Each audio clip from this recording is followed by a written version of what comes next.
bersuka cita karena sebenarnya mulai 2 minggu yang lalu kita sudah diizinkan oleh gugus tugas untuk beribadah di rumah Tuhan, di gereja.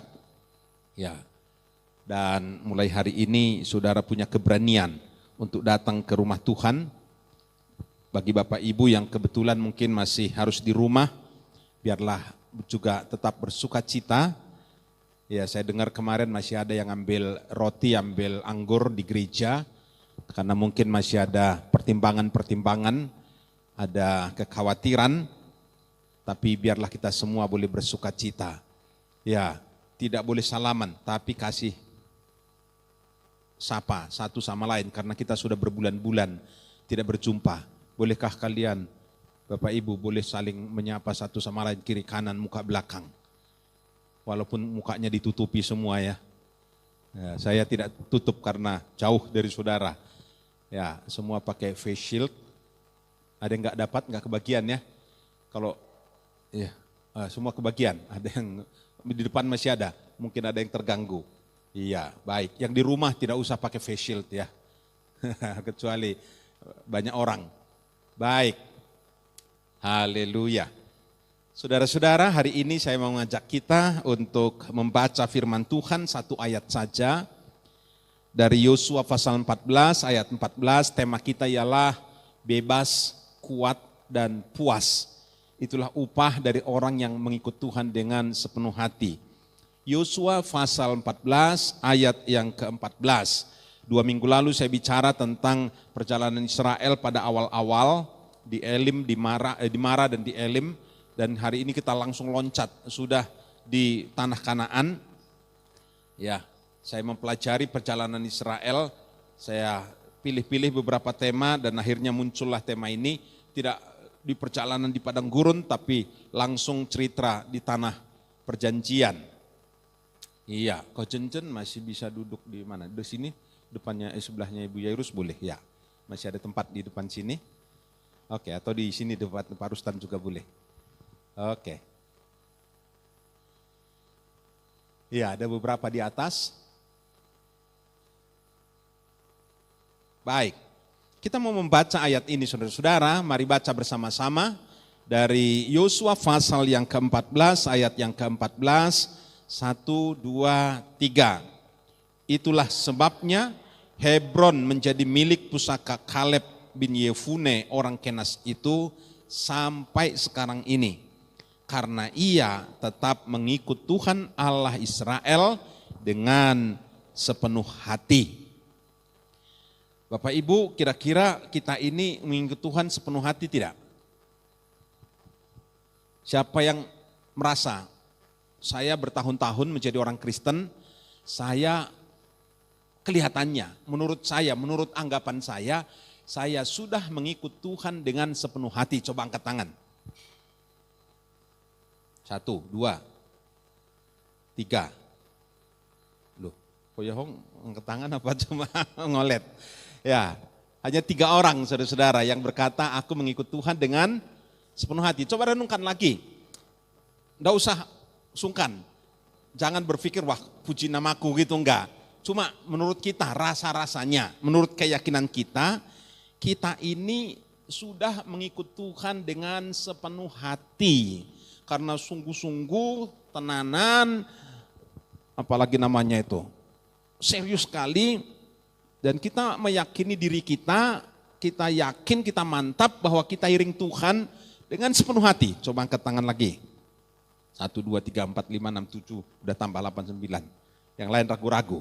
Oke, baik, saya mau bicara jadi jangan kaget. Saudara-saudara, dalam Alkitab itu, nampaknya tidak semua orang bisa mengikut Tuhan dengan sepenuh hati. Yang dicatat oleh perjanjian lama hanya 3 orang saja yang bisa mengikut Tuhan dengan sepenuh hati. Yaitu Yosua, Kaleb, dan Daud. Bahkan Musa enggak masuk hitungan. Oke, saya ulangi lagi. Yang tergolong mengikut Tuhan dengan sepenuh hati itu cuma Yosua, Kaleb, dan Raja Daud. Yang lain tidak ikut. Abraham nggak masuk, Nuh nggak masuk, Musa tidak masuk, tokoh-tokoh lainnya, para nabi itu juga tidak pernah dicatat, oh nabi A, nabi B mengikut Tuhan dengan sepenuh hati. Jadi cuma 3 orang ini, Yosua, Kaleb, Daud. Nah, saya mau ulangi pertanyaan saya. Kalau demikian, siapa yang ada di antara kita sudah mengikut Tuhan dengan sepenuh hati? Mari angkat tangan lagi. Oh masih. Jadi Bapak Ibu lebih hebat dari Musa, amin? Amin. Lebih hebat dari Nabi Yesaya, amin? Lebih hebat dari Abraham, amin? Gitu aja. Loh, saya hanya mengungkapkan Alkitab, saya tidak cerita sana kemari saudara ya. Jadi yang ada catatan bahwa mereka itu mengiring Tuhan, mengikut Tuhan dengan sepenuh hati itu cuma 3 orang ini. Di Bilangan 32 ayat 11 sampai 12 itu Tuhan berkata orang-orang yang telah berjalan dari Mesir yang berumur 20 tahun ke atas tidak akan melihat negeri yang kujanjikan oleh karena mereka tidak mengikut aku dengan sepenuh hatinya kecuali Kaleb dan Yosua. Yang lain dah, termasuk Musa itu tadi saya berkata. Nah, apa artinya mengikut Tuhan dengan sepenuh hati, saudara-saudara? Sepenuh hati menurut kamus itu berarti total. Jadi ada totalitas di situ. Mengiring Tuhan dengan totalitas. Total itu artinya apa? Sungguh-sungguh dalam melakukan sesuatu, tidak setengah hati. Bapak Ibu melakukan sungguh-sungguh, amin. Menikah sungguh-sungguh, bukan main-main. Amin. Bekerja sungguh-sungguh. Mendidik anak sungguh-sungguh. Sekolah sungguh-sungguh. Pelayanan apalagi, sungguh-sungguh, enggak setengah hati. Bapak Ibu kira-kira mengikut Tuhan sepenuh hati tidak? Kalau ukurannya begini. Jadi pendeta, jadi majelis, jadi pengerja, total. Itu artinya sepenuh hati. Apalagi? Loyalitas. Loyal itu menunjukkan dukungan, menunjukkan kepatuhan yang teguh dan konstan kepada seseorang atau kepada institusi. Jadi anggota GIA loyal, memberi dukungan dan kepatuhan yang teguh, terus menerus, konstan, tidak pernah berhenti-berhenti, nggak pernah naik turun, konstan terhadap seseorang, katakan mungkin terhadap ketua seksinya, terhadap majelisnya, terhadap pendetanya. Beri dukungan dan institusi, loyal kepada lembaga, organisasi. Itu arti kedua daripada mengikut Tuhan dengan sepenuh hati. Berikutnya saudara, bahasa Inggris pakai after me. Jadi orang 2 ini, orang 3 ini, yaitu Yosua, Kaleb, dan Daud, mengikut Tuhan sepenuh hati. Bahasa Inggris terjemahkan, mereka ada di belakangku, after me, di belakang. Jadi mereka mengikut sungguh-sungguh artinya selalu di belakang. Kita ini di belakang atau di depannya Tuhan? Mendahului Tuhan atau ngetutke? Tahu bahasa Jawanya ngetutke ya toh? Saudara-saudara, kita ini mendahului Tuhan atau di belakangnya Tuhan? Ya? Udah di depan jauh lagi. Nah, di belakang, oh di belakang jauh. Nah itu beda lagi. Waduh, ngikut Tuhan jauh. Dulu cari istri, cari suami. Di belakangnya Tuhan atau di depan Tuhan? Ayo. Golek dewe dulu. Bekerja. Saudara punya rencana dulu, Tuhan saya mau begini, saya mau begini, saya mau begini, saya mau begini, tolong berkati. Itu contohnya di depan Tuhan, saudara. Jadi di depan Tuhan itu, saya mau begini, saya mau begini, saya mau begini, saya mau begini. Tolong Tuhan memberi ridho, Tuhan memberikan rahmat, Tuhan memberikan berkat, memberi anugerah. Itu artinya di depan Tuhan. Kita dulu yang bikin rencana, baru setelah itu kita mintakan berkat dari Tuhan. Konsepnya enggak begitu, saudara. Paulus tanya Tuhan, itu kalimat-kalimat yang menunjukkan orang di belakangnya Tuhan. Mengikut Tuhan dengan sepenuh hati itu berarti kita tempatkan diri kita di belakangnya Tuhan, tidak terlalu jauh. Kalau terlalu jauh ya Tuhan silakan jalan, aku dari belakang, alon-alon asal kelakon. Tidak begitu, saudara. Tapi tetap ngetutke, ngintil. Itu artinya mengikut Tuhan dengan sepenuh hati. Jadi Tuhan mau kemana, Tuhan bimbing kita kemana, Tuhan tuntun kita kemana, Tuhan kasih ide, Tuhan kasih beban di hati kita, Tuhan taruh sesuatu di hati kita, kita berkata, ya Tuhan. Nah, bahasa Jawanya itu manut. Manut, wahai. Nggak nangkap, nggak ngerti, nggak mudeng kadang-kadang. Tuhan mau bawa kita kemana, tapi manut. Nah, sekali lagi saya mau tanya, saudara mengikut Tuhan dengan sepenuh hati, kalau ukurannya begini, total, loyal, ada di belakang Tuhan, manut sama Tuhan. Kalau ukurannya begini, siapa di antara kita yang merasa dirinya mengikut Tuhan dengan sepenuh hati, yang ke tangan lagi? Loh, kok sudah enggak ada? Oh, masih ada, Ciheni masih, Pak Rustan masih. Yang lain sudah berkurang. Lo ngaku karep-karepku dewe kok, Pak. Aku naik jalan ki kerja itu apa itu, pokoknya Tuhan sing manut aku, bukan aku sing manut Tuhan. Oh, coba bantah, aku ngerti yuk saudara kok, ngerti yuk diriku, ngerti Bu Yairus, ngerti kita semua. Siapa yang manut sama Tuhan, siapa sing rodok embeling sama Tuhan, ngerti kok ya tah?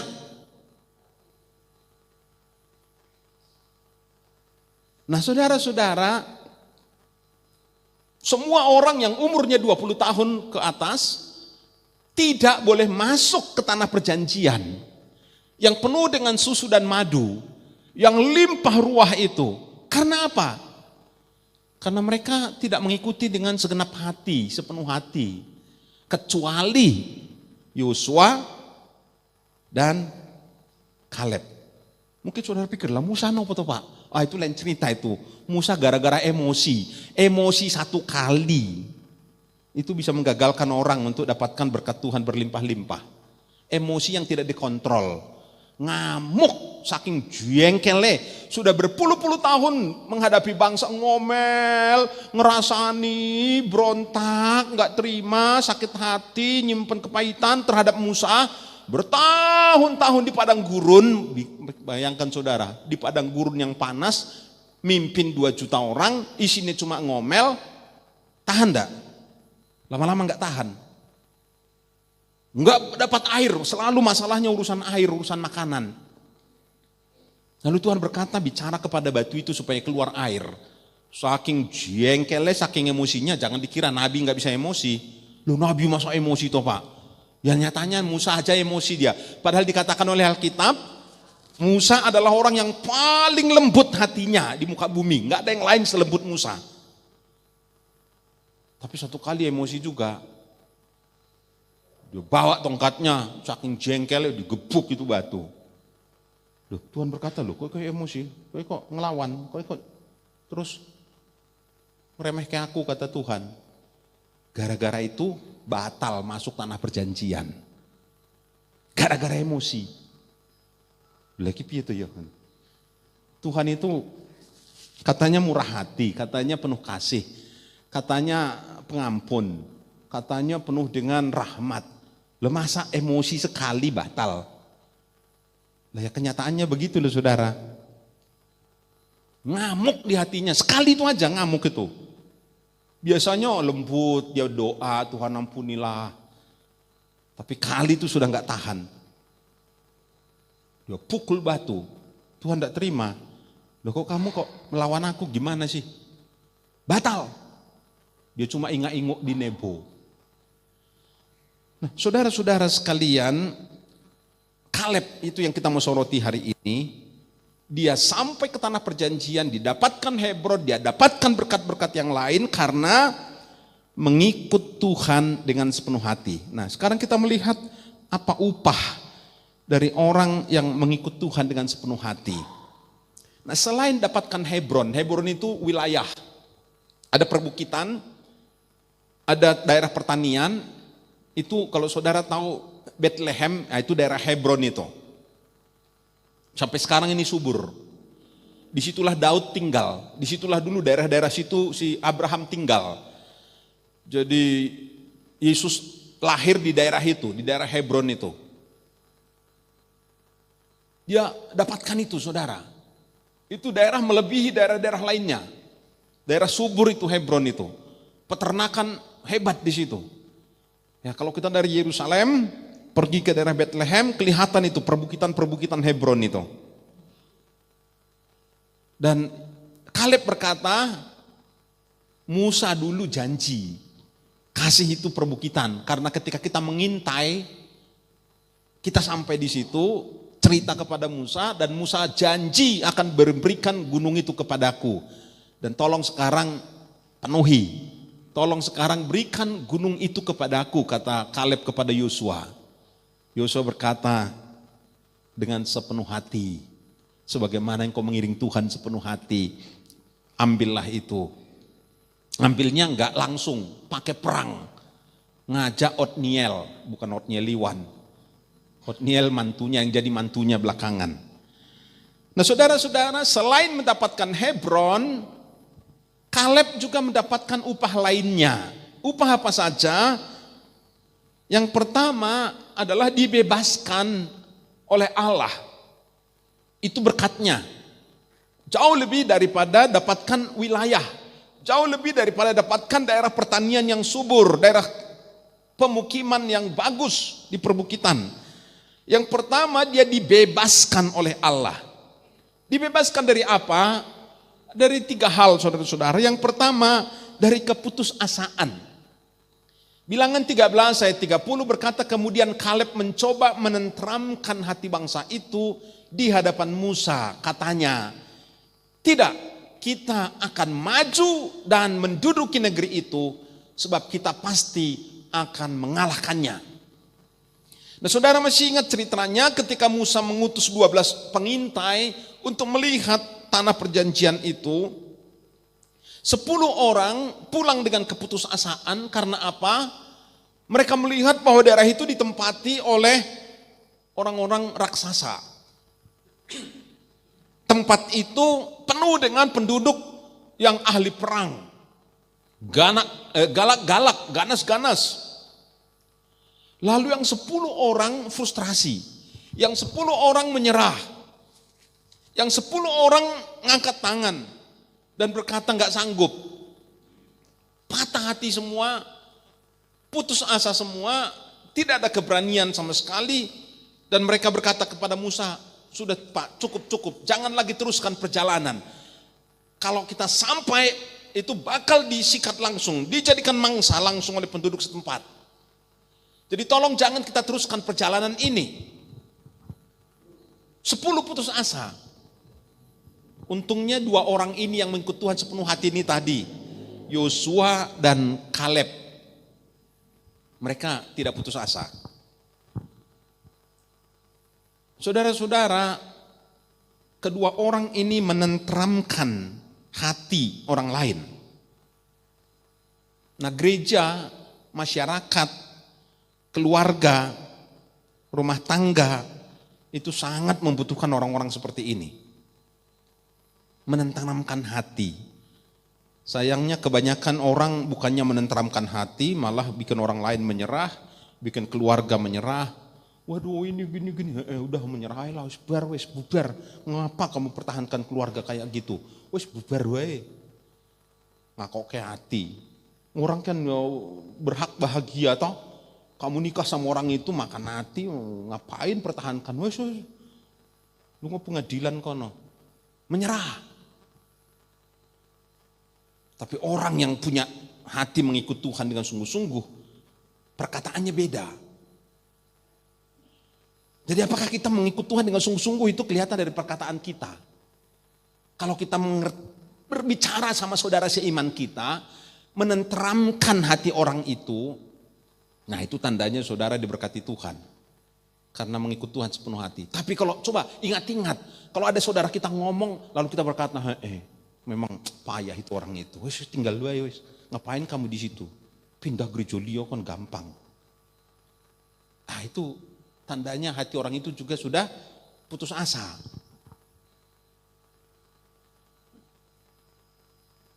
Ini khotbah gini-gini keras ya. Saudara-saudara, saya tidak tahu bagaimana dengan hati kita.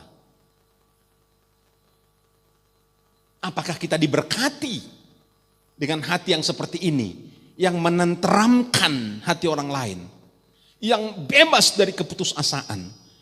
Tapi bagi Kaleb itu berkat, melebihi dia dapatkan Hebron. Coba dia nggak tenang, dia ikut putus asa, dia ikut frustrasi. 10 berkata, sudahlah Pak Musa nggak usah teruskan. Bahaya. Kalau kita pergi ke situ sama saja kita menyediakan diri ke mulut buaya. Nggak usah. Itu dengan muka yang penuh dengan tekanan itu, 10 orang itu. Tapi orang yang mengikut Tuhan dengan sepenuh hati ini bisa kalem, bisa tenang, bisa berdiri di hadapan Musa berkata, Om, enggak begitu. Kitalah yang akan mengalahkan mereka.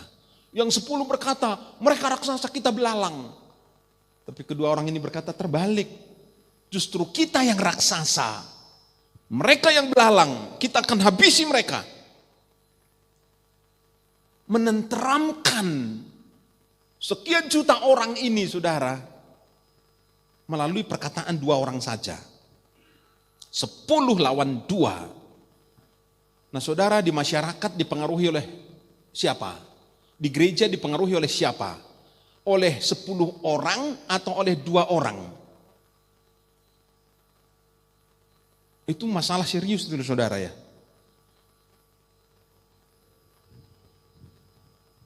Loh ngopo gereja koyo ngono, pelayanannya biasa-biasa.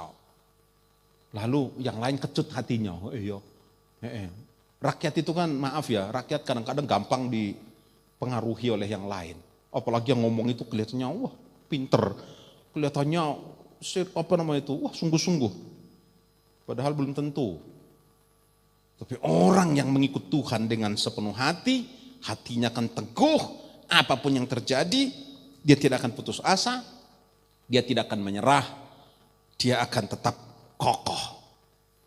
Itu berkat pertama, dia dibebaskan dari keputusasaan. Yang kedua, dia dibebaskan dari ketidakpercayaan. Ibrani pasal 3 ayat 1, penulis Ibrani berkata mereka tidak dapat masuk, jadi yang umur 20 ke atas itu tadi, tidak dapat masuk karena apa? Karena ketidakpercayaan mereka.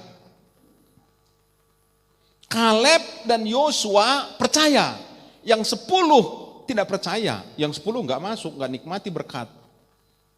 Yang terpengaruh nggak masuk. Hanya Yosua dan Kaleb, istri anak-anaknya ikut. Yang 10 yang terpengaruh, yang gampang ombang-ambing itu, yang nggak masuk, nggak dapat berkat apa-apa.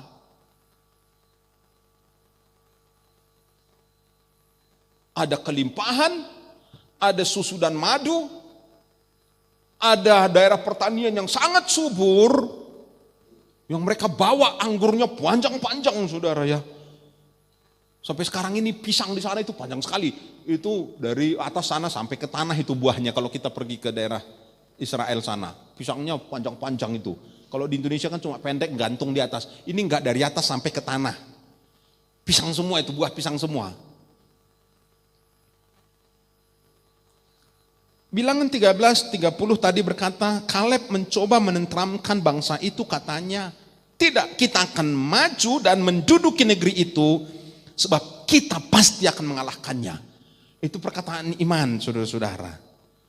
Kaleb perkasa, walaupun dikelilingi oleh orang-orang yang diserbu oleh para penakut, oleh orang-orang yang tidak percaya. Sekitarnya penuh penakut, penuh dengan orang tidak percaya, penuh dengan yang saling mempengaruhi negatif.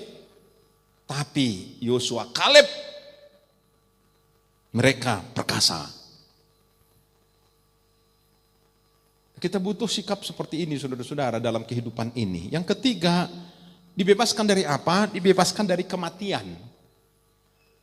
Pasal Yosua 14 ayat 10 berkata, jadi sekarang sesungguhnya Tuhan telah memelihara hidupku seperti yang dijanjikannya. Kini sudah 45 tahun lamanya sejak diucapkan Tuhan firman itu kepada Musa, dan selama itu orang Israel mengembara di padang gurun.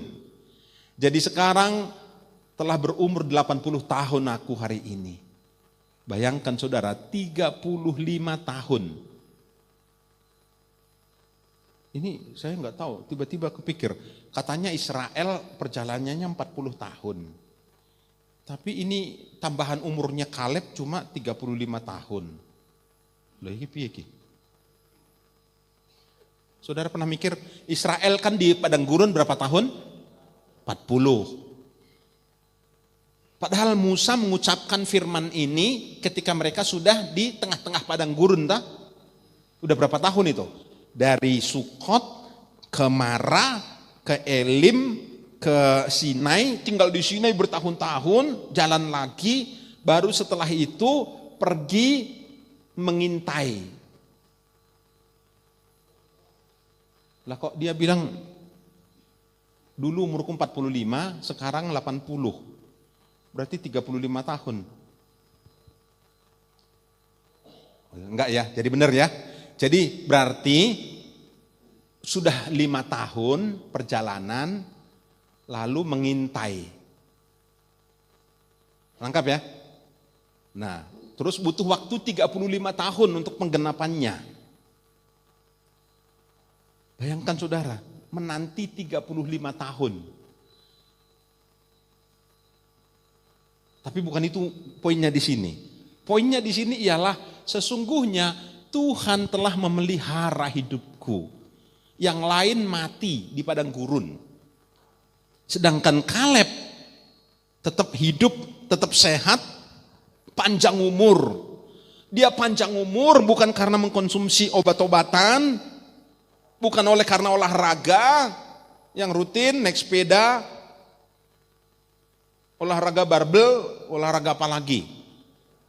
Ada orang mengalahkan kebaktian demi olahraga. Minggu, naik sepeda, saya nggak anti olahraga, walaupun saya tidak rutin olahraga. Tapi kalau saya mengalahkan kebaktian hanya dengan olahraga, rugi sekali saudara-saudara. Kaleb ini dia sehat dikatakan karena Tuhan memelihara hidupnya. Bukan karena dia bebas dari COVID, bebas dari sakit gula, jantung, paru-paru. Tapi karena dipelihara Tuhan. Sekali lagi, saudara harus hidup sehat, berusaha sehat. Makan yang baik, yang teratur, yang sehat, lalu olahraga yang cukup, konsumsi vitamin, berjemur. Kalau mau dapat vitamin D1 ya, pagi jam 8. Kalau mau dapat D3 kata Pak Pujo jam 11, jam 10, 11. Yang bagus untuk melawan COVID itu yang jam 10, 11 itu. Kalau pagi itu untuk bayi kecil-kecil gitu jam 8 itu. Tapi orang tua baiknya berjemur jam 10. Saya praktekkan. Saya kalau saudara itu enggak ada orang tetangga, saya keluar. Lalu saya berjemur sampai ireng gitu ya. Belakangan enggak lagi. Kenapa? Ya berusaha saudara. Wih, Ibu Yerus itu rajin. Begitu ada jeruk bayi itu. Jeruk apa itu? Wah, begitu ada jeruk langsung beli. Wah, ada jeruk di sana murah, mampir. Wah, lah kok di sini lebih murah separuhnya daripada di tempat lain. Beli, mana-mana beli. Kemarin saya sedang sibuk mengetik sama itu, lalu datang-datang saya minum. Apa kayak jeruk? sampai tanganku capek ini loh. Perasaannya tinggal di Semarang. Minum, seger. Harus minum vitamin yang baik, tapi saudara-saudara sekalian, kunci umur panjang itu bukan kepada obat-obatan termahal, bukan pada rajin olahraga, bukan diet ketat, bukan rajin check up, bukan menghindari penyakit, tapi karena Tuhan memelihara hidup kita. Itu lebih daripada saudara pakai face shield itu. Lu kita berusaha, gereja ya beri face shield. Nanti dibawa pulang, tapi minggu depan jangan lupa bawa lagi ya. Tadi saya mau dipaksa Ibu Yairus. Ayo pakai. Saya bilang, nah saya khotbah nanti suaranya bindeng malah.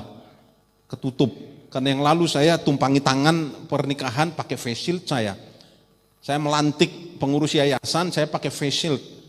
Ya, tapi kalau khotbah pakai face shield itu kan suaranya bindeng gitu, saudara nggak jelas. Masker juga ada, pendeta tadi malam saya lihat di YouTube, pendeta khotbah pakai apa itu masker, tapi suaranya bindeng-bindeng nggak begitu kedengaran.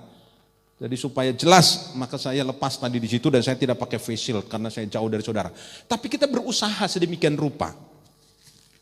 Gugus tugas tempo hari datang ke sini, 19 orang ditemani Pak Wit itu. Lalu mereka lihat, oh bangkunya dulu kita 1-2, 1-2, 1-2. Mereka lihat, oh boleh 2-2 kok, tengah saja yang dikosongi. Lalu cuci tangannya harus ditambah, hand sanitizer-nya terlalu kental, harus diganti. Lalu pastikan ada termogan itu, segala macam. Kita sudah penuhi semua. Tunggu-tunggu suratnya enggak datang-datang. Saya tanya Pak RW tadi malam, Pak suratnya kok belum ada? Oh enggak usah, jalan aja. Oh sudah ditinjau itu sudah sama dengan oke. Jadi sebenarnya sejak 2 minggu lalu kita sudah oke, saudara ya. Kita sudah bebas. Karena yang mengajukan surat itu hanya ada 1 masjid, 2 gereja. Termasuk GIA Klaten. Jadi saudara datang kebaktian, yang di rumah itu minggu depan datang dijamin aman. Ya, di atas masih ada yang kosong, di bawah sudah penuh, 2-2 gitu ya. Tapi di atas masih ada tempat. Kalau masih kurang nanti bisa di samping. Pulang jaga, jangan untel-untelan, gantian, cuci tangan.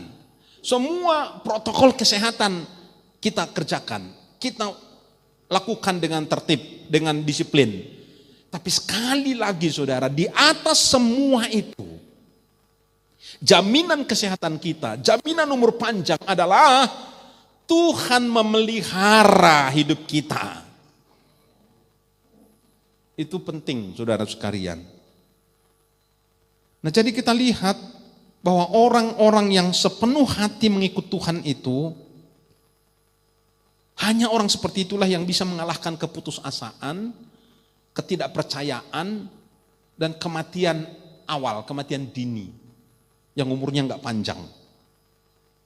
Dulu masuk Pak, itu ya, kelihatannya begitu, enggak ngerti. Kalau matinya muda terus enggak sepenuh hati. Yang mengukur bukan kita, yang mengukur memang Tuhan. Saya hanya mau menceritakan bahwa Kaleb ini bersaksi. Sekarang umurku 80 tahun. Sekali lagi bukan karena perjuangan pribadi, tapi karena Tuhan pelihara hidupku. Yang kedua, itu tadi baru poin pertama. Pertama 1, 2, 3.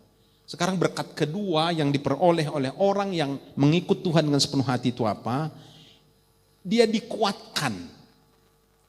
Dikuatkan oleh Allah. Yang pertama tadi dia dibebaskan. Yang kedua dia dikuatkan. Pasal 15 ayat 14 sampai 17 sebenarnya itu. Firman Tuhan berkata, dan Kaleb menghalau dari sana 3 orang enak, yakni Sesai, Ahiman, dan Talmai, anak enak. Enak itu nama orang. Ayat 15, dari sana ia maju menyerang penduduk Debir. Nama Debir itu dahulu ialah Kiryat Sefer. Lalu berkatalah Kaleb, siapa yang menggempur Kiryat Sefer dan merebutnya, kepadanya akan kuberikan Aksa anakku menjadi istrinya. Wih, sayembara. Terus Pak Otniel datang. Otniel, bukan anak Suroto, anak Kenas, saudara Kaleb. Jadi ini Enggak tahu, akhirnya bersaudara ini. Jadi si Kaleb punya adik namanya si Kenas. Ya, mereka orang Kenas. Tapi adiknya namanya juga Kenas. Nah, Kenas ini punya anak namanya Otniel. Lah kok ngambil istri kok anak Pak D-nya itu zaman itu boleh, zaman sekarang nggak boleh ya toh, apalagi orang Batak begitu nggak boleh. Ya.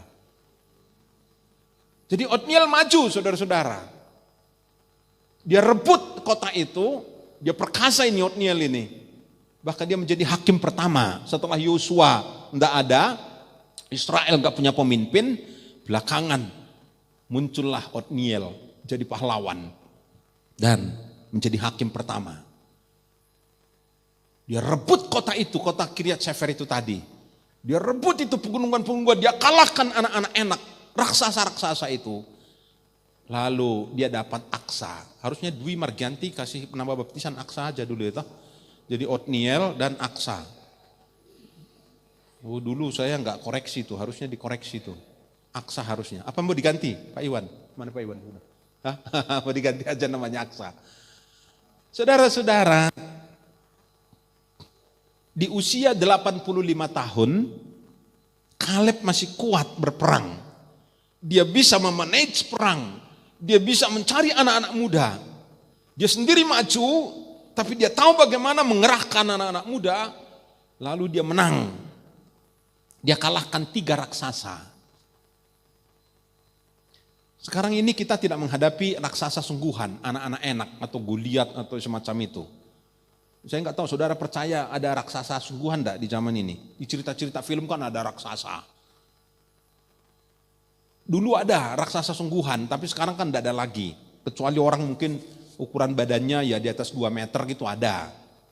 Orang-orang Amerika, orang Eropa itu kan apalagi yang kulit hitam itu kadang-kadang tingginya tinggi sekali. Kalau kita ngomong sama mereka sampai dangak betul. Tapi yang kita hadapi sekarang bukan raksasa sungguhan. Tapi raksasa bagi kita ialah hawa nafsu, keinginan mata, keinginan untuk berkuasa. Keinginan yang tidak terkendali. Lalu keinginan mata senangnya yang indah-indah, yang estetika. Wah senangnya pemandangan, senangnya apa segala macam. Pokoknya mengumbar keinginan mata. Orang bayar berapapun, yang penting dapat lukisan yang bagus. Yang penting punya view yang bagus, lalu bangun villa di situ. Keinginan mata diumbar. Kemudian nafsu kekuasaan untuk dapat posisi, keinginan untuk mendominasi orang. Lu ada orang tuh nggak dapat jabatan tapi mau mendominasi orang, mengatur orang, menekan orang melalui perkataan, melalui iming-iming, melalui pinteran ngomong. Itu mendominasi orang itu. Kenapa? Nafsu mendominasi orang diumbar. Nah itu raksasa. Raksasa bagi kita sekali lagi ialah keinginan daging, keinginan mata, keangkuhan hidup. 3 ini yang selalu dipakai iblis untuk mencobai. Hawa dicobai dengan 3 hal ini. Dia bawa Hawa ke pohon pengetahuan baik dan jahat. Hawa lihat buah itu menarik, keinginan mata. Hawa pingin makan, keinginan daging. Iblis berkata, ular itu berkata, kalau kamu makan, kamu menjadi seperti Allah, tahu mana yang baik, mana yang jahat. Pintu keangkuhan hidup. Yesus di padang gurun dicobai hal yang sama. Kamu lapar tak? Ayo rubah batu jadi roti, keinginan daging. Lalu, lihatlah seluruh kekayaan ini, kalau kamu sembah aku berikan kepadamu, kekayaan dunia, keinginan mata. Loncatlah dari hubungan bait Allah. Alkitab berkata, kakimu tidak akan terantuk karena ada malaikat menatang kakimu. Orang akan bersorak. Itu keangkuhan hidup. menjadi penguasa. Sampai hari ini pola yang sama dipakai iblis untuk mencobai kita. Dan itu raksasa.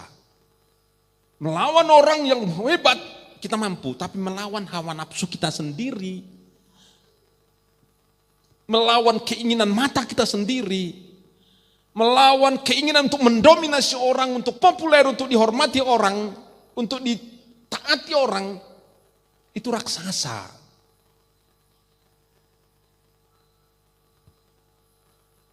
Saudara-saudara, kehidupan kita harus hati-hati terhadap hal ini. Kita pikir, Allah biasalah, kita bisa mendominasi orang, ngakal-ngakali orang, mengadali orang, kita pikir, biasalah itu. Enggak, jatuh itu, dihantam raksasa itu namanya. Kita hanya pikir, yang indah-indah semua indah. Ya harus indah, harus estetika, harus pikir seni. Ya toh, pakaian, kembang-kembang, apa itu kan ya harus dipikir juga sih. Saya kalau pakai dasi dikontrol Ibu Yerus. Tadi saya mau pakai dasi kuning, bagus enggak? Ya terserah. Kalau Ibu Yerus berkata terserah berarti orang apik. Aku sudah pakai, tak lihat-lihat. Karena dasi saya di Semarang, jadi yang ada di sini hanya terbatas. Akhirnya saya copot, nggak jadi. Karena apa? Mungkin ya nggak serasi toh baju putih kok kuning gitu kan? Jadi lihat begitu. Ya bagus sih yang begitu, pakaian kita serasi, bagus, harus. Tapi ada orang yang orientasi hidupnya ialah memenuhi keinginan untuk keindahan. Nah, itu bisa menjadi raksasa, saudara. Jadi orang enak bagi kita sekali lagi adalah keinginan mata, keinginan daging. Keinginan daging itu yang bikin kita pingin cepat kaya. Ada orang cepat kaya, pingin cepat kaya. Kejegelong. Kemarin ibu berduka seharian, saudara. Nangis dia, sedih dia. Dia tanya saya, kamu pernah nggak rasanya kayak mau mati rasanya? Oh ya ora, saya bilang gitu, nopo kayak mau mati. Hidup ini indah kok mau mati. Lah kok ngopo saya bertanya. Nah aku mikirin ini, mikirin orang ini, mikirin jemaat ini, mikirin itu bisnisnya gini, ini bisnisnya gini, bersaudara bisnisnya gini. Sedih hatiku, gimana itu Tuhan, ini bagaimana? Saya bilang, Ben belajar dulu. Belajar apa? Yang satu itu karena pengen cepat kaya. Dia tidak pertahankan etika dalam berdagang. Dia terabas sana, terabas sini. Sekarang menghadapi COVID, kelabaan, mumet, pusing. Ibu pendeta yang hatinya hancur, dia apakan ini, waduh Tuhan ini. Jadi seharian dia kemarin berduka itu loh saudara ya. Orang nak mikul beban syafaat memang begitu loh saudara ya. Gara-gara apa? Orang yang mengikuti keinginan daging, pengen cepat kaya. Kerja itu, banting tulang ini, wah semua. Saya bilang beritahu orang itu, jangan gitu cara kerjanya. Tapi udah terlanjur. Kemarin-kemarin sebelum COVID kelihatannya bisa. Saudara-saudara, hati-hati menghadapi raksasa kehidupan ini. Sekali lagi yang kita hadapi bukan raksasa sungguhan seperti Kaleb, tapi raksasa-raksasa yang muncul dalam kehidupan rohani kita. Yang terakhir, berkat apa yang diperoleh oleh Kaleb, ialah dia dipuaskan oleh Allah. Hatinya puas di masa tuanya. Yosua 14:13-15, di situ dikatakan, Yosua memberkati Kaleb. Sahabatnya ini, temannya ini memberkati. Pak pendeta yang baru, penggantinya Musa, memberkati. Puas hati ini. Walaupun teman sebaya, teman seperjuangan, teman satu lika-liku pergumulan hidup. Dia sudah jadi pemimpin. Lalu Yosua memberkati Kaleb. Puas. Loh, saudara diberkati hamba Tuhan itu diridoi, diberikan restu. Itu berkat itu. Jadi saudara harus pastikan Anda direstui oleh orang-orang rohani. Ya, direstui. Dan diberikannya lah Hebron. Wah, itu tadi saya sudah cerita itu.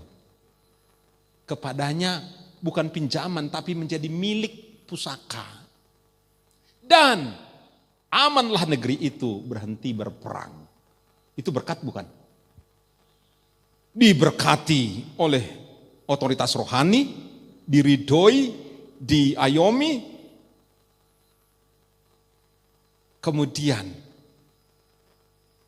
dapat wilayah, enggak cuma dapat rumah, tanah, satu petak, enggak. Wilayah, Kabupaten Klaten kira-kira luasnya Hebron itu. Saudara ada yang punya tanah seluas satu Kabupaten Klaten? Ya. Kemudian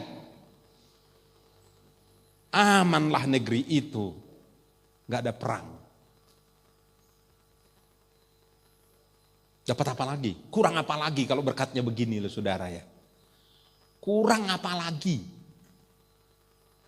Dipuaskan oleh Allah. Saudara-saudara, mari kita ikut Tuhan dengan sepenuh hati. Dengan totalitas, dengan sungguh-sungguh.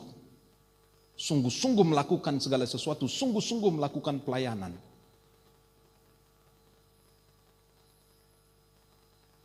Ada kok jemaat yang pelayanan kita tenanan, waduh segala macam sampai malam mikirin pelayanan sampai. Tapi ada orang cuma datang jadi asers ya telat, jadi kolektania ngelomprot, jadi apa? Itu enggak total itu, maaf ya. Total itu berarti ya total itu. Kemudian loyal kepada tadi saya sudah berkata Tuhan. Loyal kepada pimpinan, loyal kepada institusi. Itu penting ini serius ini. Ini jangan menganggap remeh masalah ini saudara. Loyalitas bagi Tuhan itu penting sekali. Bapak kok ngomong gitu tuh tukang nyindir-nyindir. Enggak, saya enggak nyindir, saya bicara dari hati. Saya bicara hal serius, hal rohani. Loyalitas itu diperhitungkan Tuhan. Itu dasar Tuhan memberi kepada kita berkat. Kemudian belajarlah untuk terus di belakangnya Tuhan. Derek Gusti. Derek Gusti itu enggak rugi. Derek Gusti ora rugi. Nyatane. Derek Gusti soyo ayem atine. Amin. Derek Gusti, derek itu enggak cuma ikut Tuhan. Enggak, tapi di belakangnya Tuhan ngintil. Bahasa Jawa bagus-bagus itu ya. Mengikut Tuhan gitu toh. Bahasa Indonesia kan enggak terlalu jelas. Tapi kalau ngintil, Tuhan belok kanan, dia belok kanan. Tuhan belok kiri, dia belok kiri. Tuhan berputar, dia berputar. Ngintil.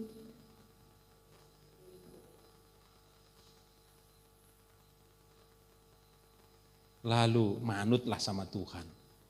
Yang mengukur bukan manusia. Wah, aku sudah ngintili Tuhan, aku sudah ikut Tuhan sungguh-sungguh. Yang mengukur bukan manusia, tapi yang memberi penilaian Tuhan sendiri. Bilangan 32 itu.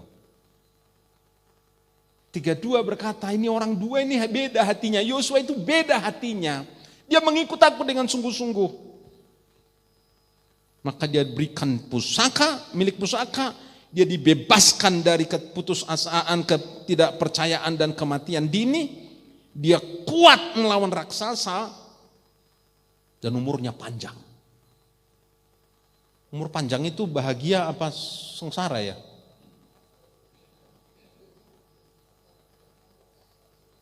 Ada orang umur panjangnya itu lupa, aku ingin. Kenapa hidup kok kayak gini? Umur panjang, puas. Dulu ada mak-mak di Semarang. Tiap Sabtu saya ke rumah mereka. Tiap Sabtu bertahun-tahun. Latihan musik sekalian. Selesai latihan musik, terus sembayang sama suami istri. Sudah tua umurnya, udah 80. Mak, nyanyi apa mak? Sebelum doa nyanyi dulu. Bertahun-tahun gak pernah ganti lagunya. Ku sungguh puas. Ku sungguh puas, puas dengan Yesus. Ku sungguh puas, puas dengan Dia. Mak, nyanyi apa? Ku sungguh puas. Ku sungguh puas, kok bertahun-tahun kok sungguh puas terus. Tapi itulah pengalaman hidupnya. Si Mak ini dari mudanya iring Tuhan Yesus, dan sampai masa tuanya, bukannya dia nggak tahu lagu lain, tapi tiap kali saya tanya, Mak nyanyi apa? Ku sungguh puas, puas dengan Yesus. Sampai kadang-kadang dia sudah gitu, saya doa dia senang. Wah, Tuhan, Mak juga mau berdoa untuk hamba-Mu. Oh haleluya. Siapa sih namanya gitu loh saudara ya. Padahal saya tiap minggu ya tiap Sabtu berdoa sama dia. Saking sudah tua gitu sampai lupa nama saya. Yairus gitu. Oh Yairus Tuhan. Loh Tuhan biasanya Mak ini ingat. Kali ini kok bisa lupa ya Tuhan ya gitu ya. Sungguh puas. Nah saudara ikut Yesus puas tidak? Umurmu sepanjang ini puas tidak? Kok diam aja? Kaleb ini di ujung perjalanan dia berkata, saya tidak mau terlalu jauh karena kameranya agak ini. Sekarang umurku 80, aku dipelihara Tuhan. Berhentilah berperang, nikmati masa tuanya dengan kepuasan.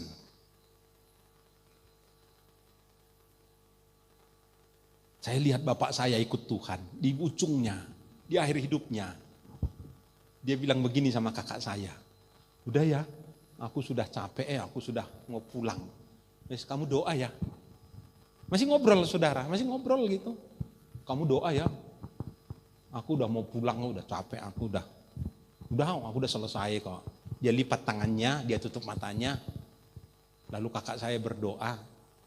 Waktu amen, dilihat, loh kok sudah nggak ada. Puas enggak orang tua begini? Atau saudara mau pilih akhir hidupnya nanti?